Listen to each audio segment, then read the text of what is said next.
and no unilateral concessions. Now, the Iranians are responding to that approach with what I would describe as them taking a page from the Trump administration. They're applying maximum pressure. The maximum pressure obviously is guided by a sense that A, they want sanctions relief, and B, they're either hoping that their maximum pressure and coercion, either on us or on our allies, will lead us to do what they want, which is to provide them sanctions relief. I don't want to go through the full litany of everything they're doing, but I'll do a thumbnail sketch of this. I'm sure David will do more. But if you look on the nuclear program, they're enriching to 20%. They're fabricating uranium metal. Supreme Leader is talking about enriching to 60%. They have taken what is really the crown jewel of the JCPOA, which was the whole verification and monitoring system. They're making it clear they won't adhere voluntarily any longer to the additional protocol, meaning there can't be inspections of non-declared sites. Even on the declared sites, they're not allowing the kind of 24/7 access to information. So clearly on the nuclear program, they're trying to build pressures to say, look, we're going to lead towards a direction you really don't want to see unless you give us sanctions relief. And they haven't, as you know, at this point, they haven't been willing to come into even an informal 5+1 negotiating format to discuss how one might get back into compliance for compliance, because again, this is part of their maximum pressure. But we see their maximum pressure also in the region.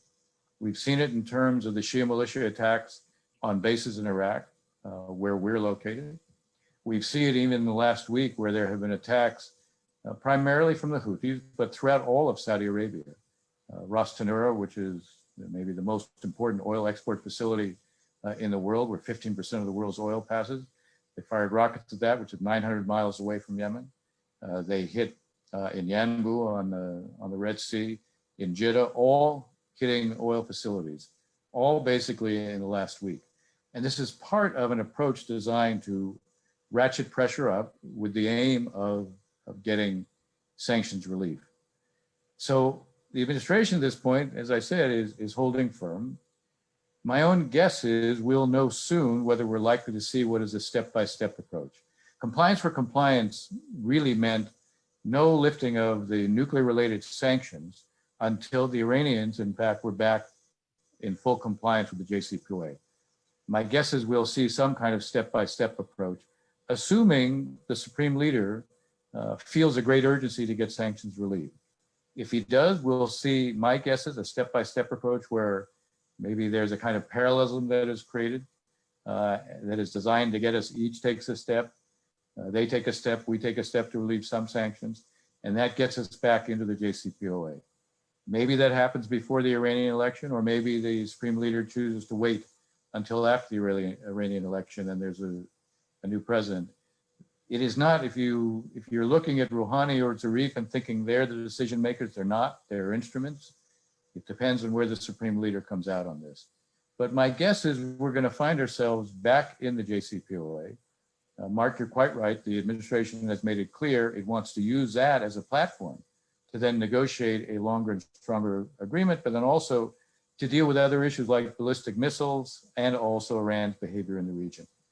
Now, the administration has the position, and it has a good argument for it, that once we're back in the JCPOA, we can hold the prospect of reimposing all the sanctions once again, if the Iranians, after a year or 18 months, haven't agreed to a follow-on JCPOA, basically a JCPOA 2.0, that plugs the holes, that basically extends the agreement, that strengthens it, and the like.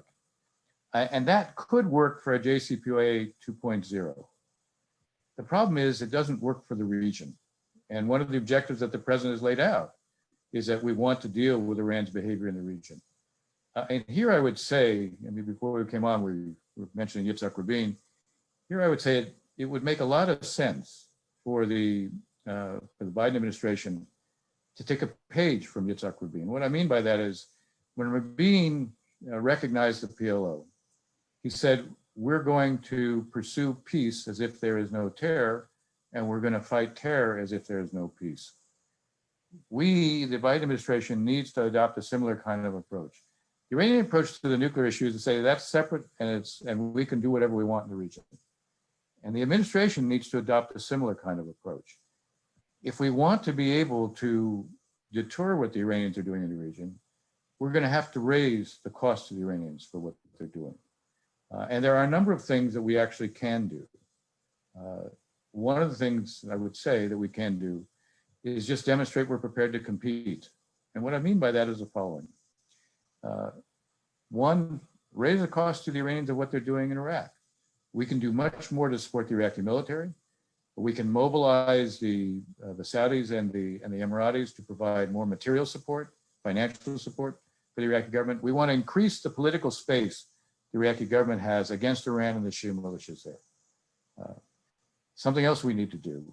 We need to, in a sense, promote a very active, integrated missile defense that includes Israel and the Gulf states together as a way of blunting what the Iranians are doing in the missile defense area. We should also be promoting at the same time what amounts to a kind of contingency planning between, again, Israel and the Gulf states, with the focus not just on developing plans to deal with a range of different threats, but specific options for how to counter what the Shia militias are doing. We should do much more to expose what the Iranians are spending and doing in Syria. It's interesting, and I think in the Trump administration at one point said that the Iranians were spending $20 billion in Syria.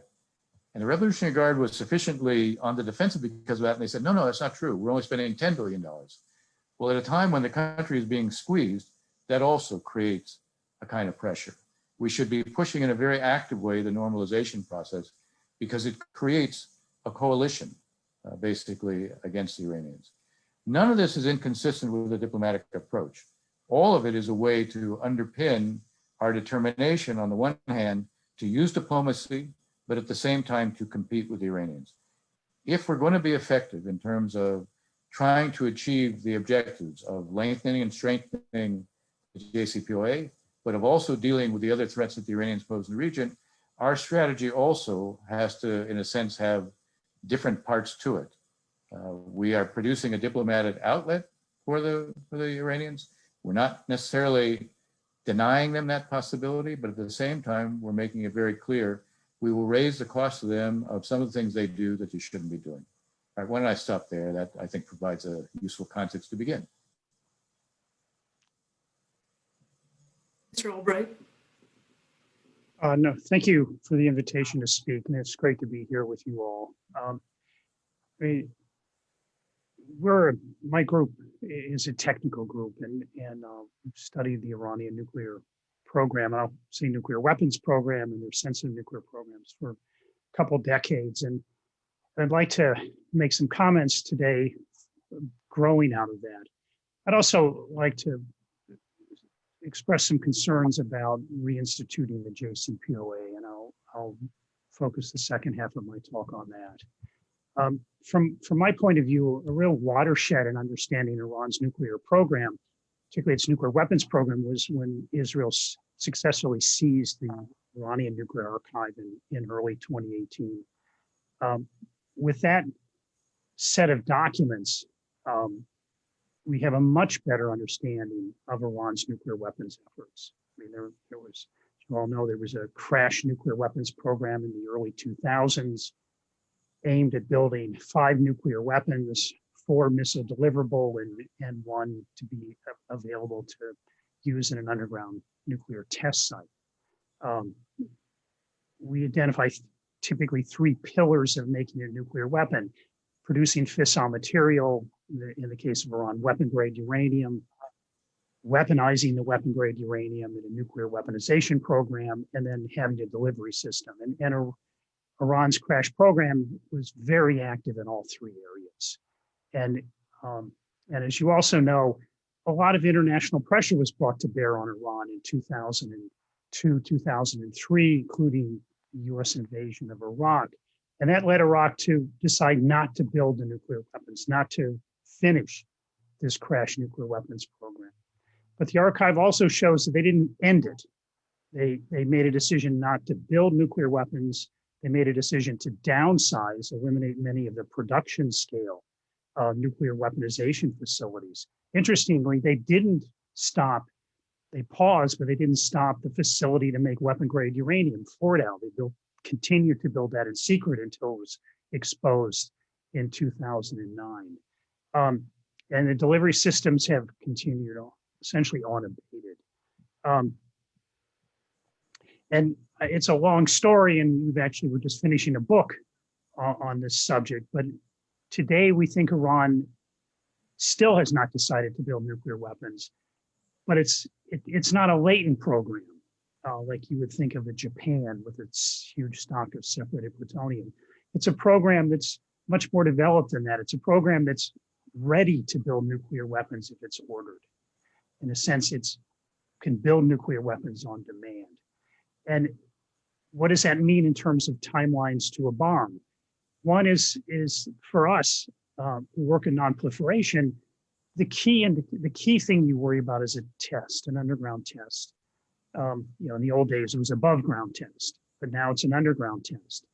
Iran probably, in our view at ISIS, needs maybe 6 to 9 months to be able to detonate an explosive underground, and that assumes the current nuclear situation where, I'll come back to this, where there's a kind of a breakout timeline of about 3 months, the amount of time to get the weapon grade uranium. And then the other 3 to 6 months would account for the weaponization activities and preparing the test site. Iran will certainly need longer if it's going to mount a missile or mount a warhead on a missile. And assessments of that are extremely hard to do. We know a lot about what they accomplished and didn't accomplish on their bomb program and what the gaps are. And so estimates of 1 to 2 years from now make sense. But we also know that you look at other countries, the test is the key thing. And then you let your enemy worry about guessing how many bombs you have. In the current breakout scheme, Iran could produce enough weapon grade uranium in 6 months for 2 or 3 nuclear weapons. So it could then weaponize those. So the test to us is often the critical factor in timing a bomb program. Now, the archive also provides a better picture on how to stop Iran's nuclear weapons efforts, both via negotiations or diplomacy and force. I mean, my group is deeply opposed to violent means applied to nuclear programming scientists, but it's really not hard to figure out why Mohsen Fakhrizadeh was assassinated or killed in December. He was the father of the nuclear program. I mean, we see him as the Leslie Groves of Iran's nuclear weapons program. He's not an Oppenheimer, he's a Groves, and that to us makes him even more dangerous because he's the guy who can organize it all. He can bring it all together. So it's not surprising that he was targeted, and he's one of several that were targeted. And the archive makes clear that the ones who've been killed in most cases were leaders of the effort to not only build the program, the crash program, but to carry it over into the future. And some of the documentation acquired by the International Atomic Energy Agency shows how those people were actually working on bomb-related projects as recently as 2009, 2010. Another site, or a site that was blown up, Iran's centrifuge assembly site at Natanz, again, not surprising. It was getting ready or would be ready. It was finished, able to produce thousands of advanced centrifuges. Destroying it certainly sets back the program in another way.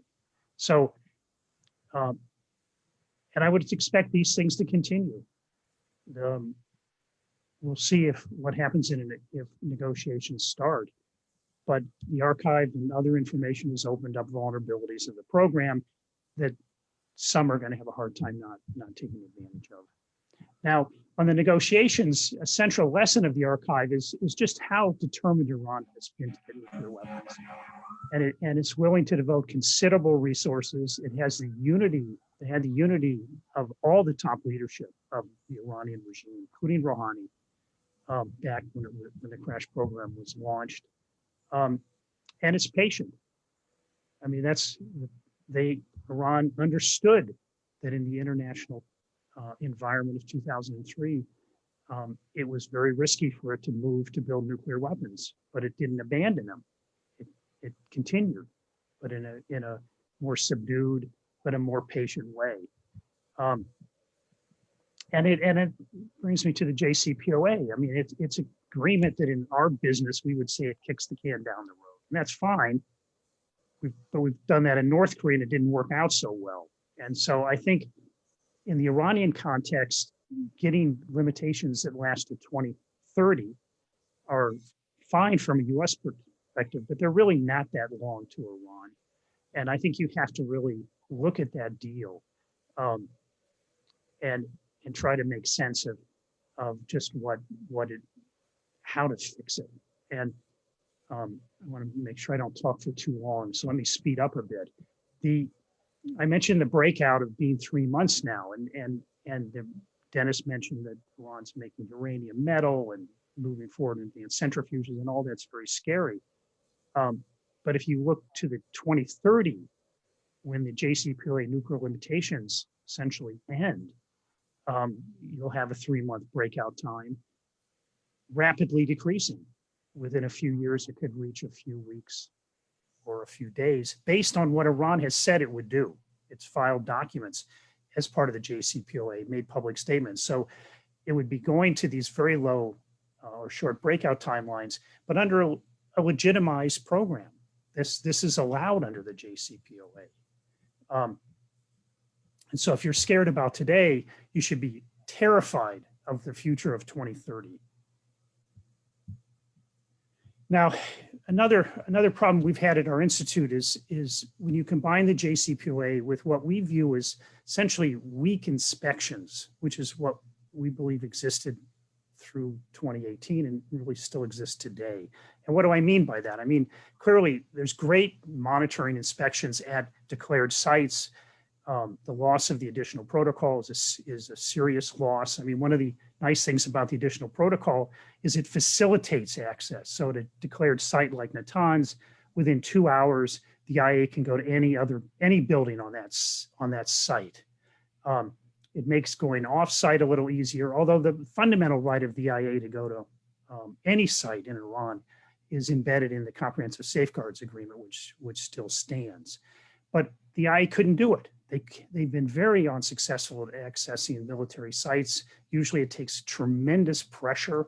Iran delays.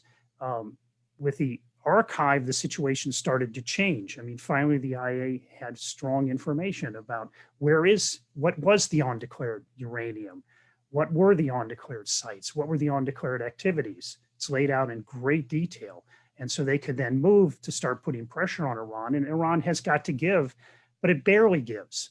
The last round, the IA said Iran's explanation on the undeclared material at one site lacked technical credibility. And so the issue is, can the IA do its job to get to the basic question, are there undeclared nuclear activities and materials in Iran? And the answer remains no. And I think that has to be seen as a very sobering thought in looking for any solution. Now, if you're going to have a JCPOA,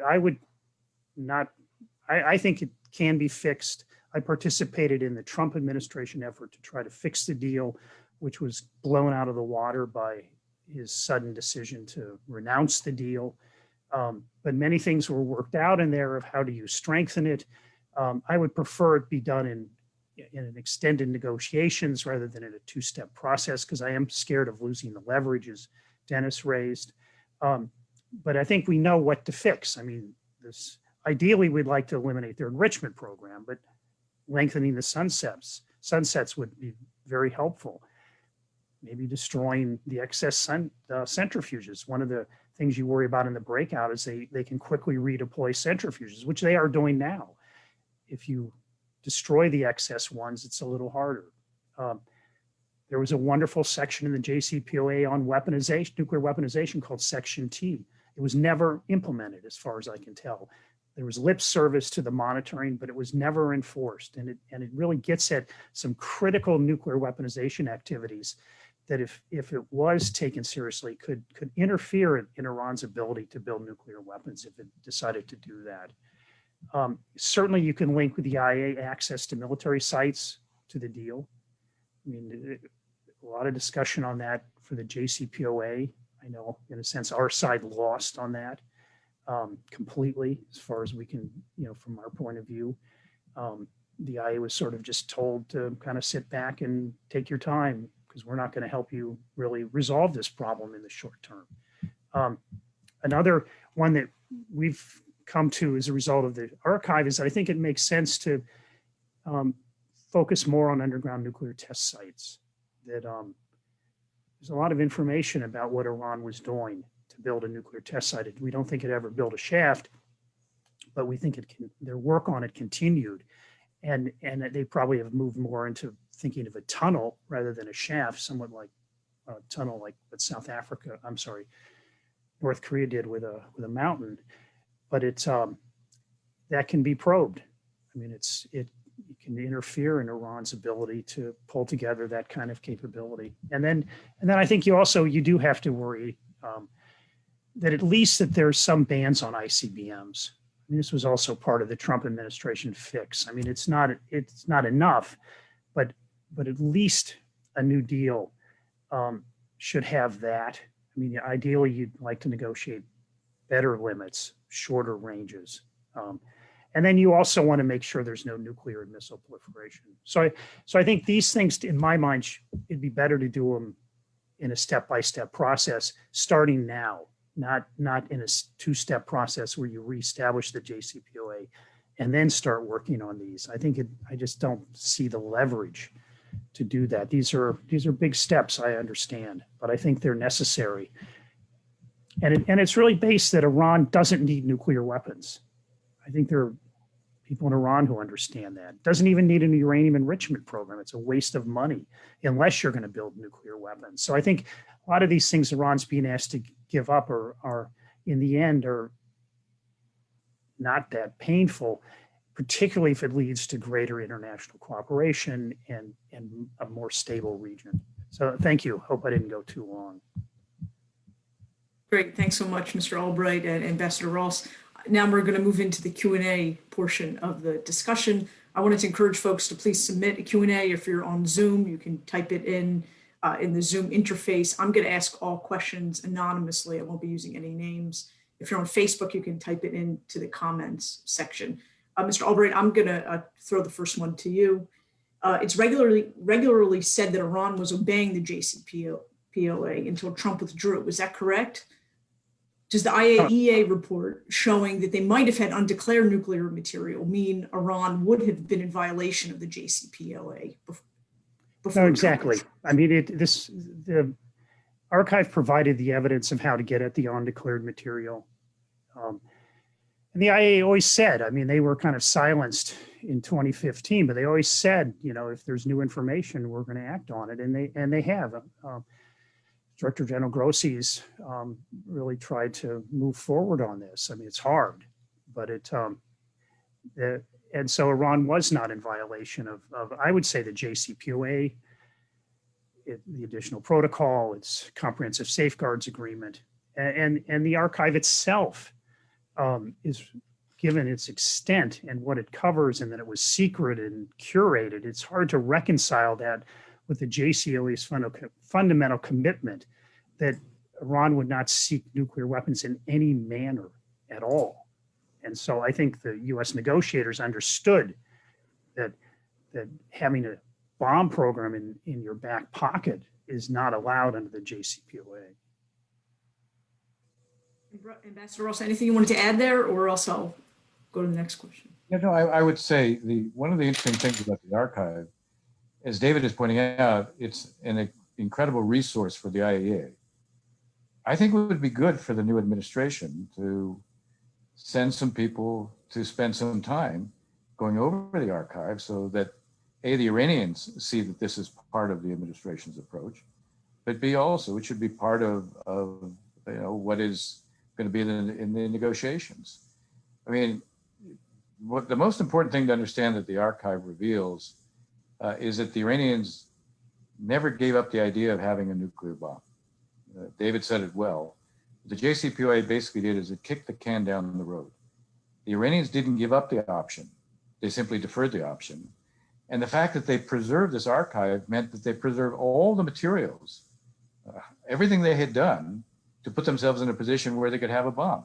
If they were really serious about not wanting a bomb and foregoing the option, why would they preserve all of that? Ambassador Ross, I'm going to ask you to be the first to address this next question. If the U.S. lifts sanctions to return to the nuclear agreement, what leverage will we have to get the longer, stronger and broader agreements that the administration wants? Well, really, there's two levels of this. And the question, this is one that many critics of the JCPOA and many certainly countries in the region raise. Once the nuclear-related sanctions are lifted because we're back in the JCPOA, what interest do the Iranians have in doing anything else? And I think the answer is maybe twofold. One, precisely because we have legislatively mandated sanctions on terrorism and human rights, that creates a kind of interesting overhang. It created a chilling effect. It produced with this rather, I'll put it, ironic effort by Secretary of State Kerry in 2016, where he was traveling around Europe, encouraging European businesses and banks to invest in Iran because there were limitations still imposed on the American side. Number one, I think there is just the overhang of these other sanctions we have, if the Iranians want them lifted as well, as a way of getting much more significant economic benefit. Now, that leads to a point. It may be that what the Iranians actually, whatever they say, all they want is to get this initial group of sanctions lifted and be able to sell their oil again and be able to manage. If that's the case, the main leverage we would have would be to reimpose all these sanctions. The one thing the Trump administration demonstrated, that even if other governments were opposed to our imposing these kinds of sanctions, secondary sanctions, the private sector was prepared to observe them. So you could say, let's say the administration says, we're going to establish a one-year timetable to be able to reach a follow-on agreement that plugs the holes, that lengthens and straightens the JCPOA. And if we don't reach that in 1 year, then we're going to reimpose all the sanctions. So that would certainly create some incentive for the Iranians if their main preoccupation is sanctions relief. What I tried to suggest before, in the region, I still think you need to be doing other things. You need to be demonstrating you were prepared to raise the cost to the Iranians of what they're doing in the region. And that's why I said, do more in Iraq, spotlight what they've been doing in Syria, do more with others in the region to raise their capability to counter what the Iranians are doing. One of the things to remember, and I'll conclude with this, Iran basically has leverage and influence. And every place where they have it, those are states that are either failed or failing. They're hardly an attractive model to anybody else in the region. I'd like to add one thing. I mean, again, I have worry about this. I certainly worried about losing leverage. I mean, one thing that would help if the U.S. was going to pursue that approach of giving 12 months, I've heard 18 months, is that they line up beforehand, like essentially now, a common position with the Europeans, put the Chinese and the French on notice that this is exactly what they're going to do, and that everyone knows up front, and the Europeans are on board on the idea because they're traditionally going to try to keep the JCPOA going once it's reestablished. They're going to drag their feet on any kind of reimposition of nuclear sanctions and just argue we'll end up back where we started after the Trump administration. So, but if U.S. is very clear about it, has the Europeans on board, and has put China and Russia on notice that this is exactly what's going to happen, then I think it would have more chance of succeeding. I had just one point that I completely agree with that. I would say there's one other thing we need to be doing. We need to be very clear in public that we seek a diplomatic outcome, but we will prevent the Iranians from becoming a threshold nuclear weapons state. And it's important to say that publicly. First, because the Iranians need to understand it.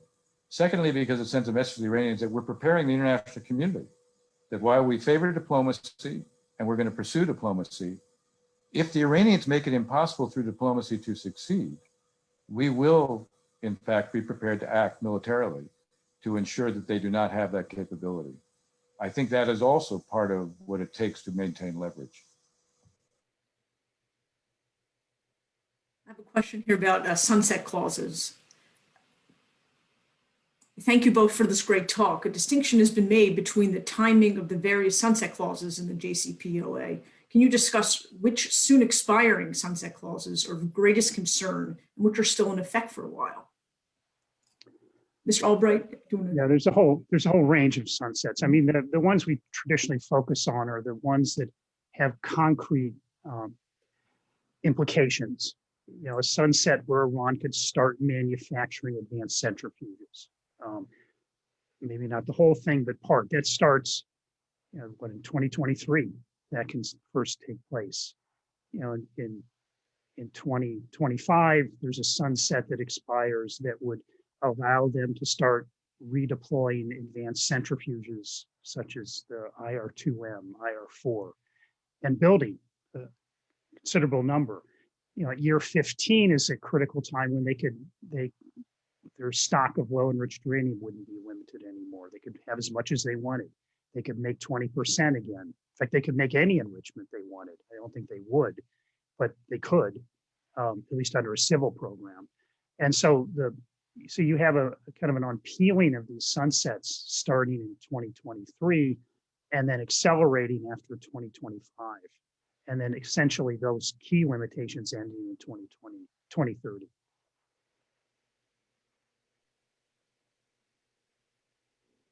Ambassador Ross, I'm going to go to the next question for you. Is Ambassador Ross saying that the administration's position is that if Iran refuses to agree to a JCPOA 2.0, that the U.S. will withdraw from the JCPOA 1.0, even if Iran isn't fully in compliance with JCPOA 1.0? No, that's not what I said. What I said is that if you're back in the JCPOA, I'm assuming that we're going to end up back in the JCPOA. And that then raises the question of what incentive do the Iranians, after they're back in the JCPOA and we have lifted the nuclear related sanctions, what incentives do the Iranians have then to negotiate these additional limits? They, of course, say they will not. So what is going to produce that? Now, if they understand that after, say, a 12 to 18 month period, that we will reimpose the sanctions, and as David says, we actually reach some understandings in advance. We put everybody on notice, this is where we're headed, not just the Iranians, but everybody. And even try to, at least with the Europeans, to reach some understandings that they will join in that. That has the potential to build leverage on the Iranians so that the Iranians, at that point, will decide that they'll go along with what, in a sense, we're asking for. Now, the truth is, if we're asking for more from them, they're going to ask for more from us. And it will be very difficult for us to produce what they will ask, which is we remove all the legislatively mandated sanctions, meaning in the human rights area and terror as well. So what could be done for that, here's not just the disincentive side of this, but the incentive side of it, there's more we could do, as an example, in terms of creating special purpose vehicles where licenses could be granted, and there would be a clear understanding of how that would relate to possible investment within Iran. So if you're going to get to more for more, that's in a sense how you would do it. But you're not going to get, you're not going to get to JCPOA 2.0 that deals with the sunset provisions the way David is suggesting, meaning lengthen them very far out, unless the Iranians see that there's a real cost to them of not doing that. That's what we've been talking about in terms of how do you raise your leverage. And I measure leverage, not just economically, but politically. Do everything you can to isolate the Iranians. Make it clear that we've mobilized the rest of the world, and their posture of not accepting a follow-on agreement is not going to be accepted internationally. Have the economic pressures ready to go, but also be very clear that we're not going to accept them becoming a nuclear weapon state or a threshold nuclear weapon state, meaning where they end up with a posture where, they can decide on literally a moment's notice if they want to present the world with a nuclear weapons fait accompli.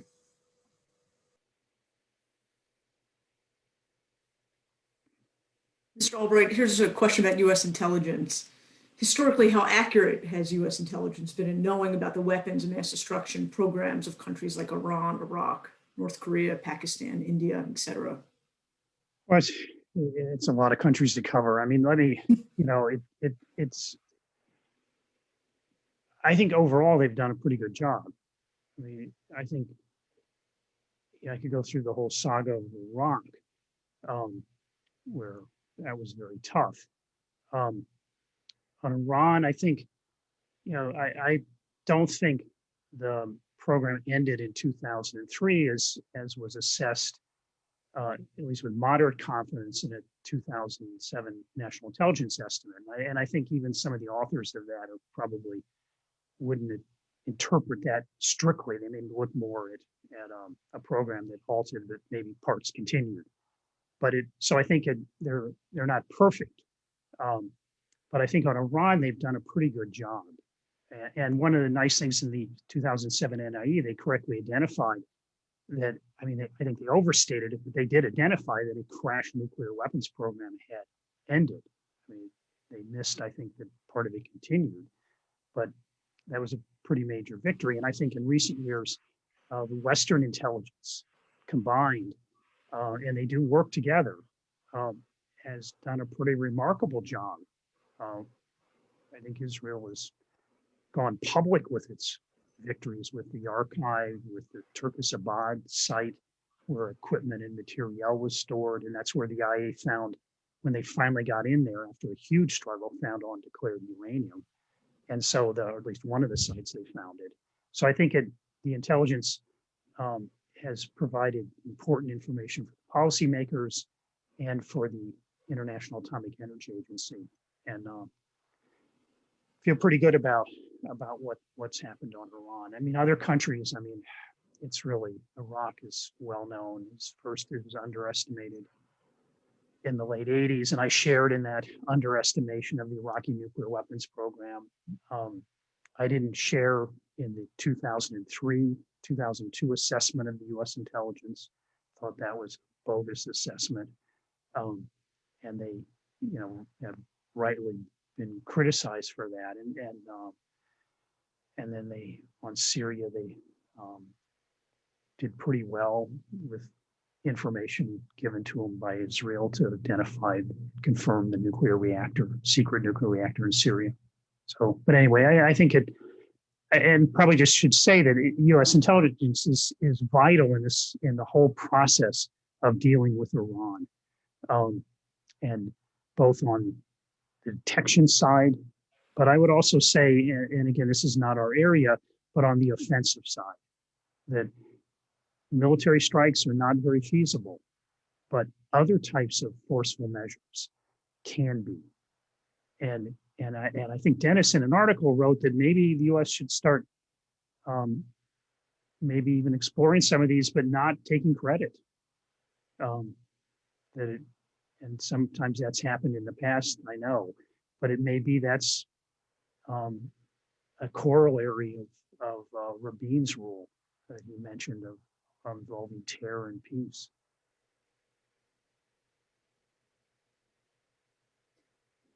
Ambassador Ross, you touched on this in your opening remarks, but do you think Iran's upcoming elections will have any impact on future negotiations on their nuclear program? I think the Iranians want us to feel that.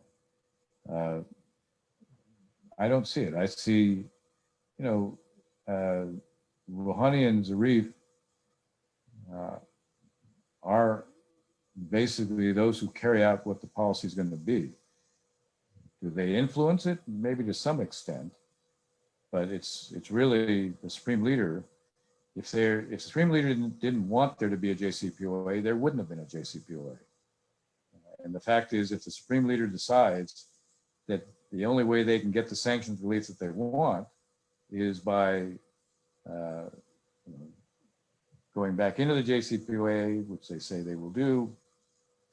They'll do that whether it's before the election or they'll do that after the election. The real question is going to be what comes down the road. And, what happens when the Supreme Leader is no longer there. The weight and growth of the Revolutionary Guard in the decision-making process, I think is, more and more a reality. But does that mean that they don't reach agreements when they think it's in their interests? No, they reach agreements when they think it's in their interests. So I think the key thing to watch is how soon they're ready to get back into a diplomatic process, because that'll tell us a lot about how urgent they think sanctions relief is.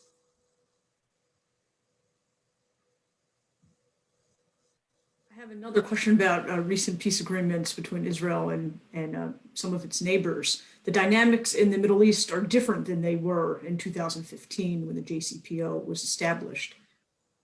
What impact do you think the Abraham Accords and the strengthened relationship between Israel and many of its neighbors will now have as the West approaches Iran? Want me to start with that? Sure, please. Yeah. Look, I think when they first took place, I think it was probably a shock to the Iranians. And the reason I say this is because I think the Iranians had positioned themselves believing they could exploit the Palestinian issue to keep Arab regimes on the defensive. And suddenly they saw two things. A, these Arab governments, these Arab leaders didn't have a fear. The Palestinian issue was no longer something that they feared could be used against them. And they put their own national needs, their own interests, absolutely first. That may have been true historically, but they were always showing a hesitancy to be seen as being put in a position where the Palestinians could say, you're betraying the Palestinian national cause. So what we've now seen is that's not going to be a motivating factor. It's not going to shape what Arab leaders do, number one. The second thing, it shows that there'll be much closer cooperation against the Iranians, that there'll be much more of a bulwark against the Iranians within the region. I would very much like to see the Biden administration, which it says it supports the Abraham Accords, says it supports building on them. I'd like to see the Biden administration begin to take active steps to try to promote these, because I do think it's part and parcel of a strategy that's effective against the Iranians, to show the Iranians, look, your ability to transform this region in a negative way, your ability to extend your efforts to destabilize, they're going to fail. And there's a strong coalition against what you're doing. It's in your interest to stop doing it. Let me add one thing to that is on the negotiations on the nuclear side. I mean, I think it's very important the Biden administration include the Arab states in Israel in the negotiations, maybe not as direct negotiators, but is brought into the process, and that a deal be sculpted that if not fully agreed to by them, can be mostly agreed by. So that it's not a deal they want to that they feel isolated from and want to destroy. Let me even add one more thought on this. For the Saudis in particular, who have said, if the Iranians get a nuclear weapon, we'll get one. They should be part of this, not only because they're affected by it, but it may affect some of the decisions they make. They are increasingly interested in developing civil nuclear power. If they see certain kinds of continuing loopholes for the Iranians, they're likely to ask for that as well. So we need to put ourselves in a position where not only does that guide us in negotiations, but it also guides us in terms of what we're doing with the Saudis. We have time for one or two more, and I'll ask both of you to please address this next one. Threats of future actions, sanctions against Iran have not worked in the past. Why do you think it will now? How would either Mr. Albright or Ambassador Ross suggest practically negotiating with Iran in a way that will bring them to the table? I'm sorry, I didn't hear the first part of the question. Sure. The first part is threats of future sanctions against Iran have not worked in the past. Why do you think they would work now? Maybe Dennis should answer this more than I, but from my look at this, looking at the reactions inside their nuclear program, I think they've actually worked pretty well. I mean, I think it may not be the only thing that's needed, as the archive shows that it was a combination of things. But certainly Iran was worried about sanctions being imposed on them. They were also worried about US invasion. So they were worried about a lot of international condemnation. I think after 2010's imposition of sanctions, that put a lot of pressure on Iran that then bore fruit. Yeah, I would just add to that. Go back and look at what the Iranians said during the Obama administration. They said, we will not negotiate on our nuclear program so long as we're under sanctions. And with the Congress, what we ended up doing is we tripled down, not double down, we tripled down on the sanctions. And guess what? They negotiated. The history with the Iranians is they're not going to transform who they are, but they will make tactical adjustments that can have a strategic consequence when the pressure is high enough on them. I see very few examples of where they're induced into changing their behavior. I see many examples where when the price became too high, they made a choice. You know, Khomeini said they would fight the war with Iraq however long it took. When the price got too high, he ends up ending the war and describing it as drinking poison from a chalice. In the 1990s, when they were carrying out assassinations of dissidents in Europe, and the Germans and others said, we're going to sanction you, they stopped the campaign of assassinations.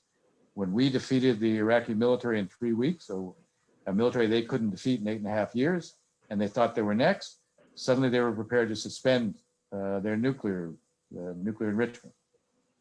And as I said, with the Obama administration, they're never going to negotiate so long as they're under sanctions. That's precisely what they did when we actually imposed much greater sanctions. So I think the argument that's being made here actually is that the threat of sanctions actually does work, and we shouldn't dismiss that. Mr. Albright and Ambassador Ross, thank you so much for joining us. This was a very insightful conversation. I certainly learned a lot. I'm going to turn it over to our board co-chair, Ann Lewis, to close us out.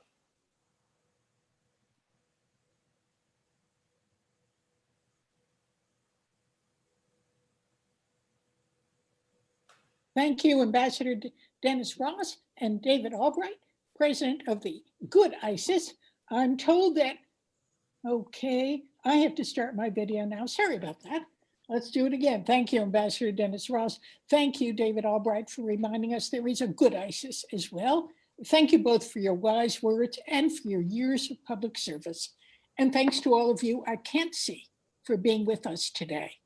At DMFI, we're going to stay focused on this important issue, and we hope that you're going to stay in touch. So if you don't already get our emails, please sign up, follow us on social media, Facebook, Twitter, Instagram, you name it, we're there. Goodbye. See you on the next Zoom.